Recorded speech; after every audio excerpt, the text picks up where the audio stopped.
मत्तेत्याहु अध्याय 16। और फरीसियों और सदूकियों ने पास आकर उन्हें परखने के लिए उनसे कहा कि हमें आकाश का कोई चिन्ह दिखाएं।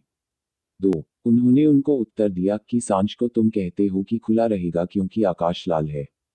3। और भोर को कहते हो कि आज आंधी आएगी क्योंकि आकाश लाल और धुंधला है। तुम आकाश का लक्षण देखकर भेद बता सकते हो पर समयों के चिन्हों का भेद नहीं बता सकते।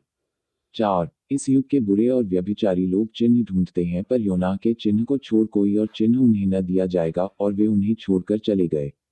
5। और चेले पार जाते समय रोटी लेना भूल गए थे।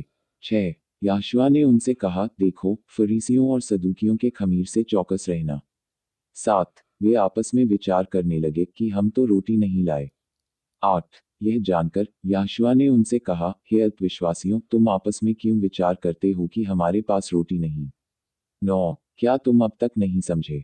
और उन 5,000 की 5 रोटी स्मरण नहीं करते और न यह कि कितनी टोकरियां उठाई थी। 10। और न उन 4,000 की 7 रोटी और न यह कि कितने टोकरे उठाए गए थे। 11। तुम क्यों नहीं समझते कि मैंने तुमसे रोटियों के विषय में नहीं कहा पर फरीसियों और सदूकियों के खमीर से चौकस रहना। 12। तब उनको समझ में आया कि उन्होंने रोटी के खमीर से नहीं पर फरीसियों और सदूकियों की शिक्षा से चौकस रहने को कहा था। 13। यहोशुआ कैसरिया फिलिप्पी के देश में आकर अपने चेलों से पूछने लगे कि लोग मनुष्य के पुत्र को क्या कहते हैं। 14। उन्होंने कहा, कितने तो याकूब बपतिस्मा देने वाले कहते हैं और कितने एलियाह और कितने यिर्मयाहू या भविष्यद्वक्ताओं में से कोई एक कहते हैं। 15। उन्होंने उनसे कहा, परंतु तुम मुझे क्या कहते हो। 16। शिमोन केहफा ने उत्तर दिया कि आप जीवते एलोहियम के पुत्र मशीयाक हैं। 17। यहोशुआ ने उनको उत्तर दिया कि हे शिमोन योनाह के पुत्र, तुम धन्य हो क्योंकि मांस और लोहू ने नहीं परंतु मेरे पिता ने जो स्वर्ग में है यह बात तुम पर प्रकट की है। 18। और मैं भी तुमसे कहता हूँ कि तुम केहफा हो और मैं इस पत्थर पर अपना काहल बनाऊंगा और अधोलोक के फाटक उस पर प्रबल न होंगे।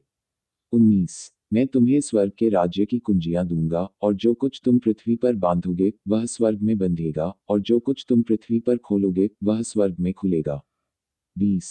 तब उन्होंने चेलों को चिताया कि किसी से न कहना कि मैं मशीयाक हूँ। 21। उस समय से यहोशुआ अपने चेलों को बताने लगे कि मुझे अवश्य है कि यरूशलेम को जाऊं और पुरनियों और महायाजकों और शास्त्रियों के हाथ से बहुत दुख उठाऊं और मार डाला जाऊं और तीसरे दिन जी उठूं। 22। इस पर केहफा उन्हें अलग ले जाकर झिड़कने लगे कि हे अदोन एलोहियम न करें, आप पर ऐसा कभी न होगा। 23। उन्होंने फिरकर केहफा से कहा, हे साहतान, मेरे सामने से दूर हो, तुम मेरे लिए ठोकर का कारण हो क्योंकि तुम एलोहियम की बातें नहीं पर मनुष्यों की बातों पर मन लगाते हो। 24।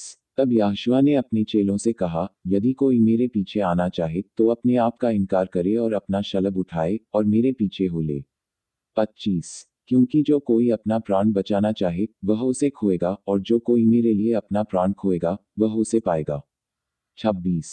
यदि मनुष्य सारे जगत को प्राप्त करे और अपने प्राण की हानि उठाए तो उसे क्या लाभ होगा, या मनुष्य अपने प्राण के बदले में क्या देगा।